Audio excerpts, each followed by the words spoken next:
প্রতি ঘরে স্বদেশী, প্রতি ঘরে স্বদেশী, ঘর ঘর স্বদেশী। জানেন যে ভারতীয় জনতা পার্টি এক পক্ষকাল ব্যাপী আমাদের এই কার্যক্রম চলছে।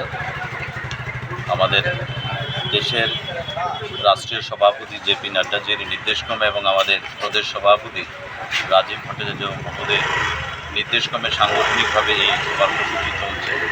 আজকে এই মহারাজগঞ্জ বাজারে আমাদের আসার মূল উদ্দেশ্য হচ্ছে ঘর ঘর স্বদেশী, ঘর ঘর স্বদেশী।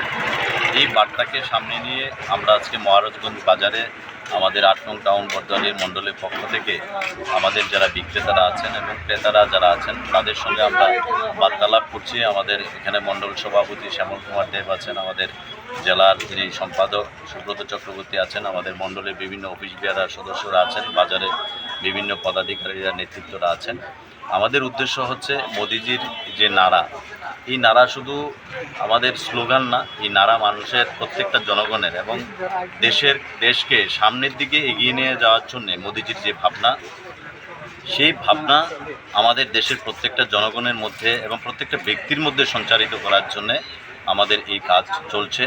এবং আজকে যেহেতু ত্রিপুরার মধ্যে সবচেয়ে বড় বাজার হচ্ছে এই মহারাজগঞ্জ বাজার, এবং বাজারের মধ্যে আমরা বিক্রেতাদের সঙ্গে আমরা বার্তালাপ করছি এবং সেই জায়গার মধ্যে মোদিজি যেই জিনিসটা চাইছেন যে স্বদেশি জিনিসগুলি যাতে আমরা ব্যবহার করি, এবং মোদিজি চাইছেন দেশীয় অর্থ যেন দেশের মধ্যেই থাকে, দেশ থেকে যেন অন্য দেশে না যায়, এই দিশায় মোদিজি কাজ করছে। করোনার সময় থেকে 2020 সময় থেকে 2019-এ করোনার সেই জায়গার মধ্যে সারা পৃথিবীব্যাপী করোনার প্রকোপ ছিল, কিন্তু মোদিজির সেই ভাবনা 2020 থেকে চলছে।